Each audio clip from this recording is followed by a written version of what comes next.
You ever watch someone ruin their own life in real time and realize they handed you the evidence to do it?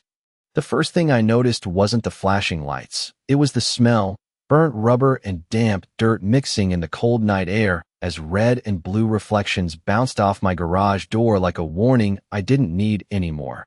Madison Whitmore stood there in front of a patrol car, wrists locked behind her, still trying to talk her way out of it, still convinced this was just another problem her mother could erase. But I already knew how this was going to end, because 3 hours earlier I heard a sound that didn't belong. The low, uneven rumble of my ATV engine coughing to life like it was waking up in the wrong hands. I stepped outside barefoot, gravel biting into my heels, and saw nothing but a faint dust trail cutting across my property line and disappearing into the tree line.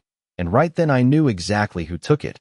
Not because I saw her face, but because I'd seen the pattern. The way Madison had been circling my land for weeks like it was something she already owned, filming herself near my fence, laughing with her friends, pointing at my ATV like it was some kind of prop she was just waiting to claim, and her mother, Brenda Whitmore, always a few steps behind, always watching, always smiling that tight, polished smile that said rules only applied when she said they did, the kind of woman who carried authority like it was a personal weapon, the kind who thought paperwork could outrun consequences. And I'd let it slide longer than I should have. Every warning, every late-night engine rev near my property, every little boundary crossed just enough to test me. Because I wanted to be sure. I wanted to know exactly how far they'd go before they made a mistake they couldn't undo. And when that engine fired up that night, I knew they finally had. I didn't chase, didn't shout, didn't call anyone right away. I just stood there in the dark listening to the sound fade, feeling the cold settle in. Because anger is loud, but proof is quiet. And I've learned the hard way that quiet wins every time. So I walked back inside, pulled up the camera feeds, watched the timeline rewind frame by frame until I saw the moment. A shadow slipping past the fence, the glint of metal, the swing of a leg over the seat. And then that small detail most people would miss. A bracelet catching the light. A soft metallic clink that matched the one Madison always wore. The same one she'd been flashing in every video like a signature. And just like that, the story wrote itself. But here's the thing she didn't know. The thing neither of them knew. That ATV wasn't just sitting there waiting to be taken. It was waiting to be tracked. And the second that engine started, it started talking to me. Feeding me every mile, every turn, every stupid decision she thought she was getting away with. And as I stood there watching the live signal move farther from my land, I realized this wasn't about getting my ATV back anymore. This was about letting them believe, just long enough, that they were still in control. I did not call the police right away because panic makes noise and noise makes mistakes, and I was not interested in mistakes. I was interested in certainty. So I sat at my workbench with the smell of motor oil still clinging to my hands and watched the GPS signal move across the map like a heartbeat I could control, slow, steady, predictable. It cut through the back roads first, then paused near the old gas station off County Road 12, a place teenagers always stopped because they thought nobody was watching, but I was, every second, every mile. And when the signal started moving again, I noticed something else, a pattern in the route. She was not just joyriding. She was showing it off, taking the long way, passing through lit streets, places where people could see her, where she could be seen. Because this was not about transportation, it was about attention, about proving something to herself or to whoever was watching her story online. And that told me more than any camera angle could. It told me she felt safe, untouchable, just like her mother always promised. And that confidence was going to be the thing that buried her. I pulled up the footage again, zoomed in on every frame until the pixels started to break apart. And there it was again, that bracelet, silver with small dangling charms, catching light every time her wrist moved. I had seen it before at the mailbox, at the edge of my fence, tapping against her phone as she filmed herself standing where she should not have been. And now it was right there on my screen, tied to the exact moment my ATV disappeared. And I did not need more than that. But I kept going anyway because one piece of evidence convinces you. 3 pieces convince everyone else. I checked the backup camera on the far post, the one most people forget is there because it sits higher than eye level. And it gave me a clean angle of the exit, tire tracks cutting through damp soil, deep grooves that only that ATV could leave because of the custom tread I installed last summer. I could almost feel the texture of those tracks under my boots without even stepping outside, and I knew they would still be there in the morning if I needed them. But I was not in a rush, not yet. Then my phone buzzed, a notification, and when I opened it I saw exactly what I expected. Madison had posted a short video, low light, engine roaring, her voice laughing over the sound, saying something about finally getting what she wanted. The camera panned just enough to show the handlebars, my handlebars, the same worn grip on the left side where my thumb always rests, and for a second I just watched it loop. Not angry, not surprised, just confirming what I already knew. And then another message came through, this time a text, unknown number, but I recognized the tone instantly. It was Brenda, polite on the surface, sharp underneath, asking if there had been some kind of misunderstanding about property boundaries and suggesting we handle it privately.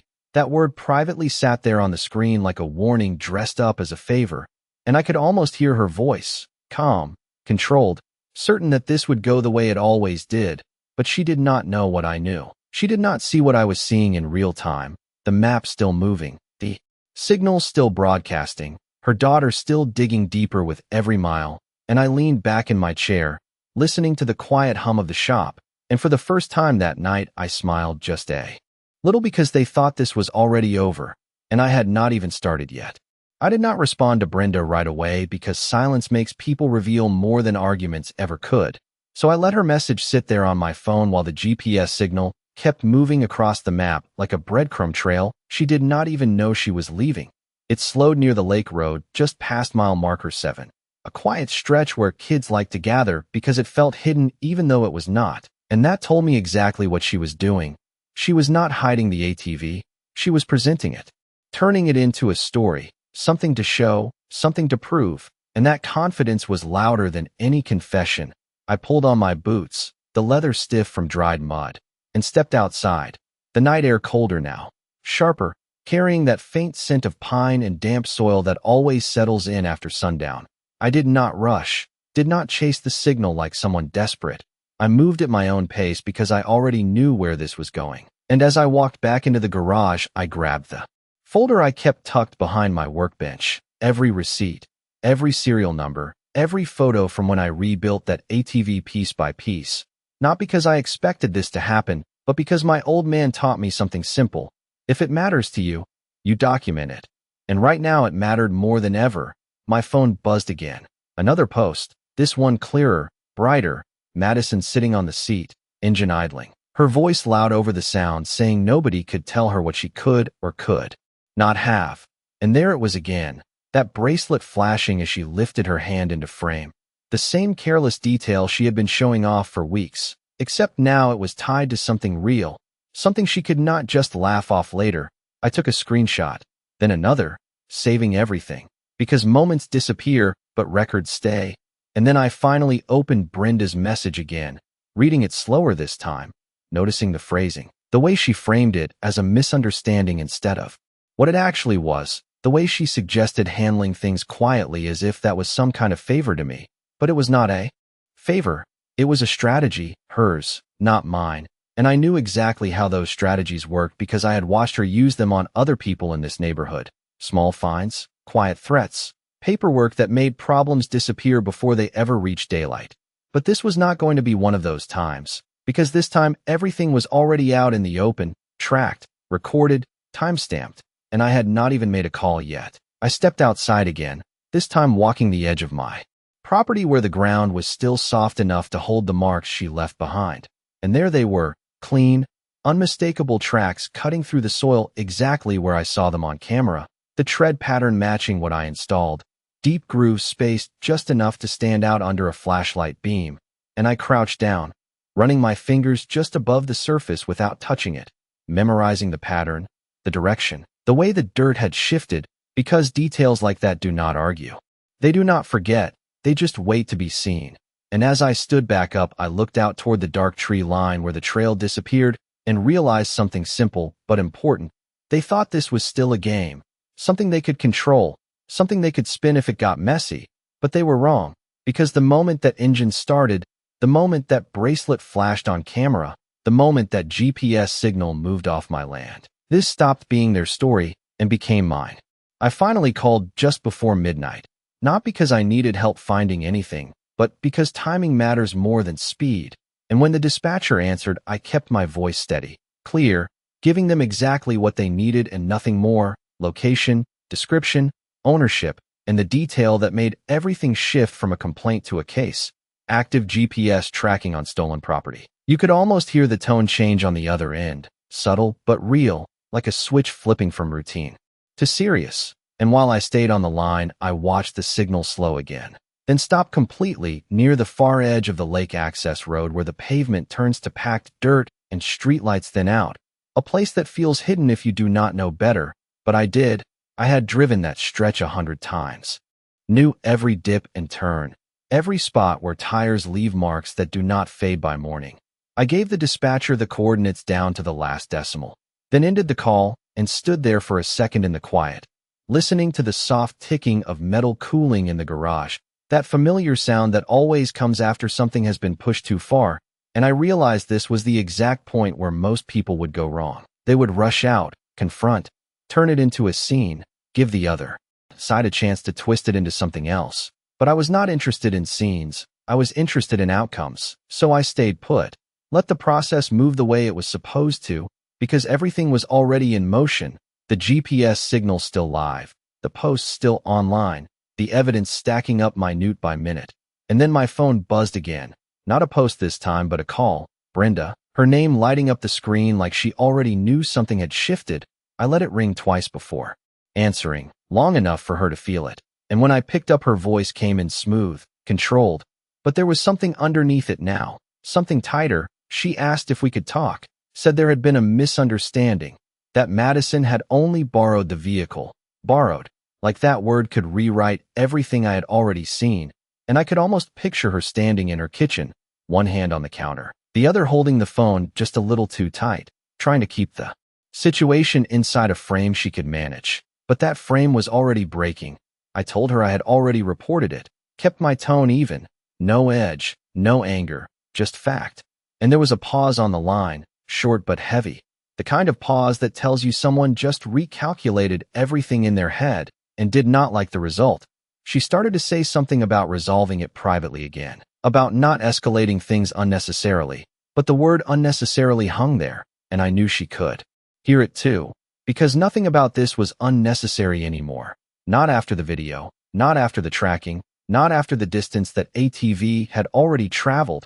And before she could finish, I heard something faint in the background on her end, a sound she probably did not expect me to notice. The low murmur of voices, then the distinct crunch of tires on gravel carried through the phone just enough to register, and I smiled without meaning to because I recognized that sound immediately. It was not hers, it was not controlled, it was arrival, and suddenly the whole situation shifted from something she could contain to something unfolding in real time beyond her reach. And for the first time since this started, I could tell she felt it, too. I could hear it clearly now, even through the phone. Tires rolling slow over gravel, doors opening, voices cutting through the night air. Not loud, not chaotic, just controlled, official. And that was the moment everything changed for her, because control had always been her advantage. The way she moved through the neighborhood, the way people stepped back when she spoke, the way problems seemed to disappear when she decided they should. But this was not something she could rewrite or reschedule.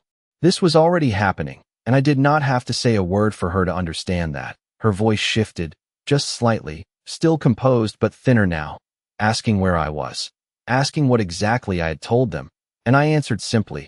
I told them the truth, nothing more, nothing less. And that silence on the other end stretched longer this time. Heavy, uncertain, like she was trying to find a version of this situation that still worked in her favor, and coming up empty. I ended the call before she could pivot, before she could try to steer it back into something manageable, because this was not a conversation anymore. It was a sequence, and sequences do not stop once they start. I stepped out onto the driveway, the night air colder now, carrying a faint echo of distant voices from miles away. Or maybe that was just in my head.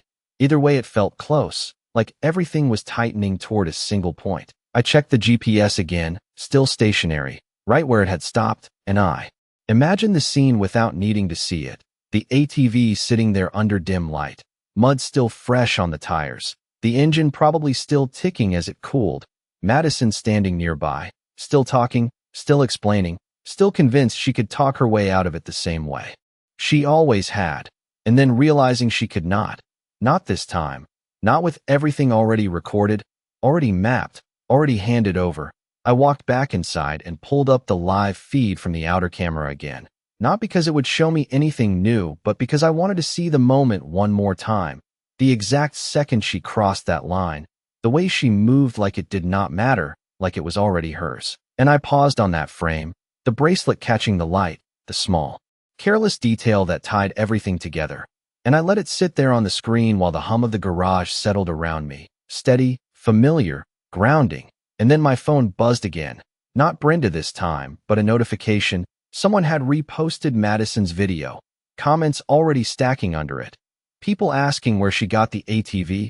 People tagging others. Turning her moment into something bigger than she expected. Something she could not pull back once it started moving. And that was the part she never planned for. Not the ride.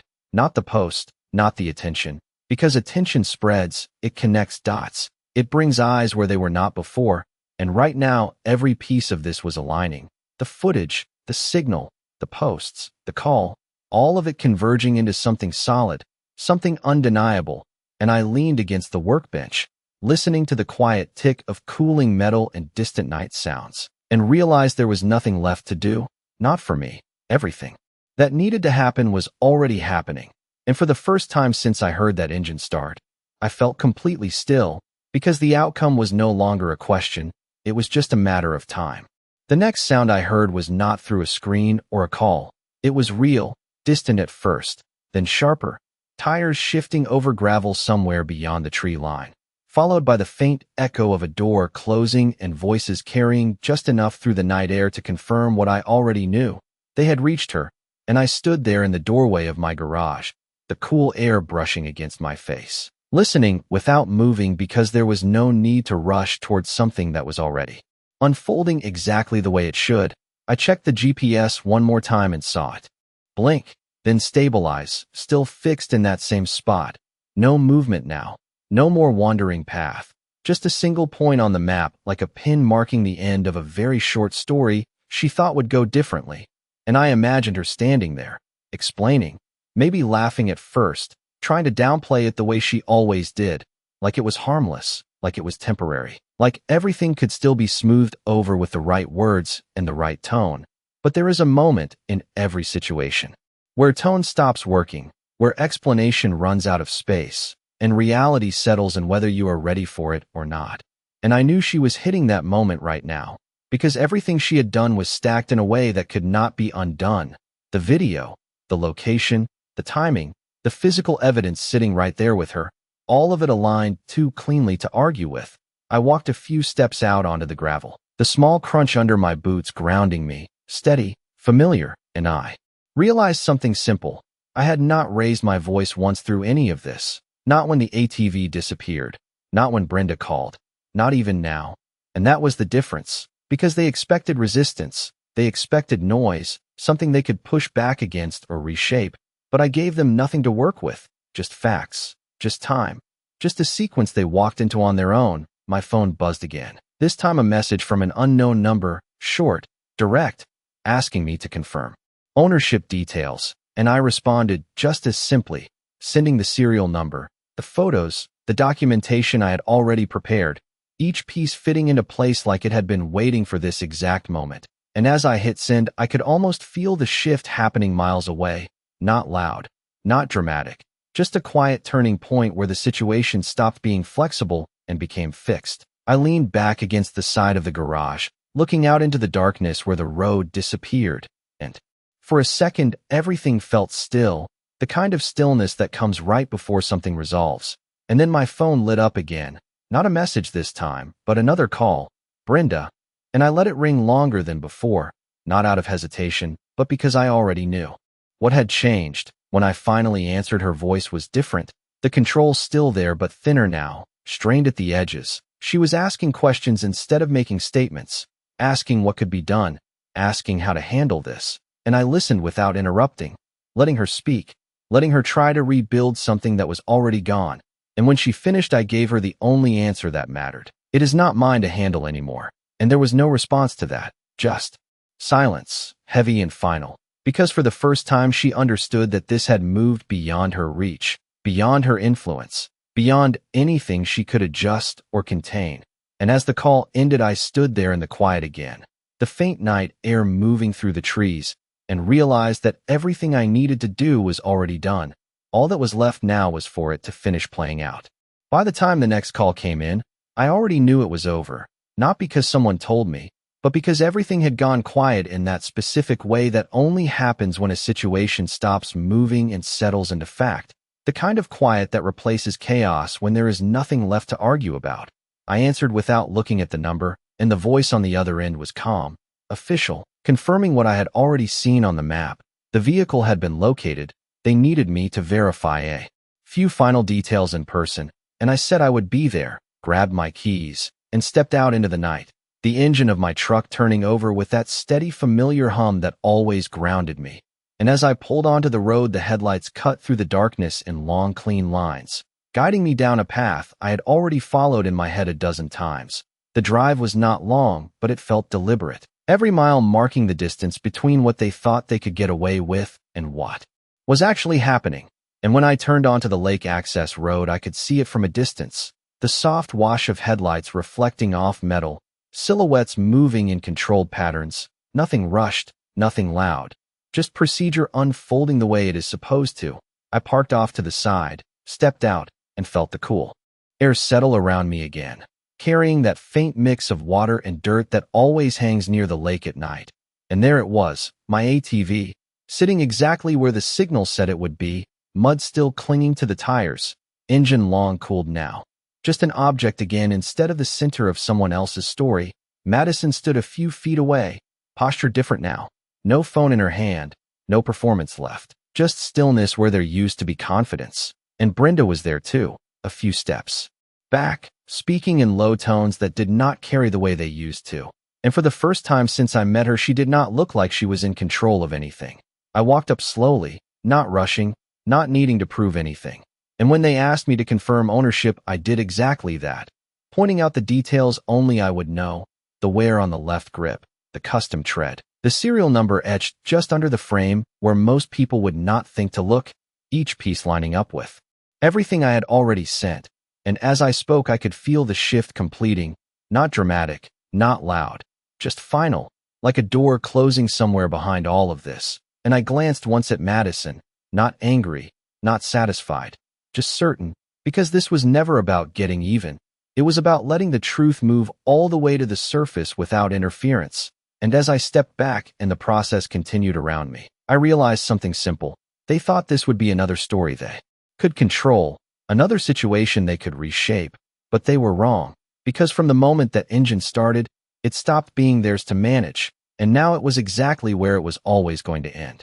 The paperwork did not take long, just a few signatures, a few confirmations, and the quiet exchange of information that turns a situation into a record. And I stood there watching it all settle into place, the kind of process that feels almost ordinary if you do not understand what it represents.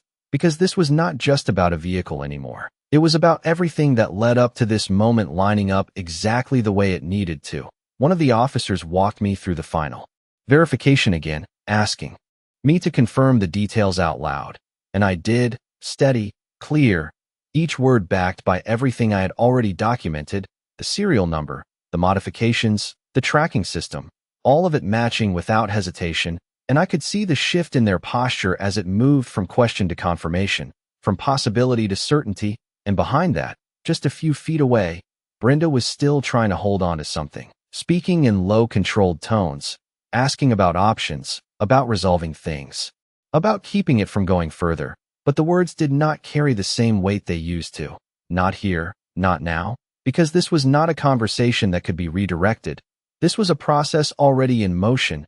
And Madison stood there quieter than I had ever seen her, the energy gone, replaced by something else, something more real, the kind of realization that does not come from being told you are wrong, but from seeing it unfold around you without any way to stop it. I glanced once more at the ATV, at the layer of dirt still clinging to the tires, the faint outline of the path she had taken still visible if you knew what to look for, and I could almost trace it backward in my mind. From this spot all the way back to my property, every turn, every decision, every moment she thought did not matter adding up to this exact place. And that was the part most people miss. It is never just one action. It is the sequence, the small choices stacking until they cannot be separated anymore. An officer handed me a copy of the report, the paper cool and smooth in my hand, official in a way that does not need explanation, and I folded it once, carefully, not out of habit, but out of respect for what it represented. Not victory, not revenge, just resolution, something clean after everything that had been messy. And as I turned to leave, I caught a glimpse of Brenda again, her expression different now. Not the practiced confidence I had seen before, but something quieter, calculating in a different way, like she was already trying to understand how this would ripple outward, how it would be seen, how it would affect everything she had built her authority on. And for the first time, she looked like someone reacting instead of controlling. And I realized that was the real shift, not the moment the ATV was found, not even the moment the calls were made, but this, the moment where control changed hands without anyone needing to say it out loud. I walked back toward my truck, the gravel crunching under my boots, the night air settling around me again, and as I opened the door, I took one last look back at the scene, not to check anything, not to confirm, just to see it for what it was, complete, and I knew then that nothing about this was going to stay contained the way they had hoped, because once something becomes real, documented, witnessed, it does not go back to being a story you can reshape. It becomes something else entirely, something that follows its own path, and this was only the point where that path began to show. The drive back felt different, not because the road had changed, but because everything else had. The same stretch of pavement, the same dim streetlights spaced every few hundred feet, the same quiet hum of my engine. But there was a weight lifted that I had not noticed sitting there before, and as I pulled into my driveway, the gravel crunched under my tires in that familiar way that always told me I was home, really home. Not just passing through something temporary. I shut off the engine and sat there for a second in the silence, letting it settle, letting everything from the night replay without needing to rush past it. And then I stepped out, the cool air wrapping around me again, steady, grounding, unchanged by everything that had just happened. I walked over to the garage and ran my hand along the edge of the workbench without thinking. The worn wood smooth in the spots where years of use had shaped it, and it reminded me why any of this mattered in the first place, not because of the ATV itself, but because of what it represented: time, effort, something built and maintained with intention, something that was mine because I put the work into it, not because I claimed it loud enough or acted like I could not be challenged. And that was the difference that had carried all the way through this. They believed control came from presence, from pressure, from making people uncomfortable enough to step back. But control built on that kind of ground does not last when it meets something solid, something documented, something patient. I walked back outside and looked toward the tree line where the trail had disappeared earlier that night. Now just darkness again, quiet, like nothing had ever passed through it. But I knew better. I knew exactly what had happened there, exactly what path had been taken and where it led. And that knowledge did not need to be visible to be real. My phone buzzed once more, a notification this time. Not urgent, just information, an update confirming what was already in motion, and I glanced at it briefly before setting it aside, because I did not need to follow every step anymore. The outcome had already separated itself from the process, and it would keep moving whether I watched it or not. I stepped back into the garage and closed the door halfway, leaving just enough space for the night air to drift in, carrying that faint mix of dirt and metal and something cooler underneath, and I leaned against the frame, listening to the quiet again. The same quiet that had been there before any of this started, unchanged, steady, and I realized something that had nothing to do with the ATV, nothing to do with Brenda or Madison, something simpler. They thought being untouchable meant nobody would stop them, but what it really means is nobody has challenged them yet. And the moment someone does, it does not explode, it does not turn dramatic. It just shifts, quietly, completely, and there is no going back to what they thought they had before. I reached for the light switch and paused for a second before turning it off, the space dimming around me as the last bit of brightness faded. And as I stood there in that low light, I knew this was not the end of anything. Not for them, not for the neighborhood, not even for me. Because things like this do not disappear. They echo, they move outward. They change how people look at what used to go unquestioned. And whatever came next was already taking shape somewhere beyond this moment, just out of sight, waiting.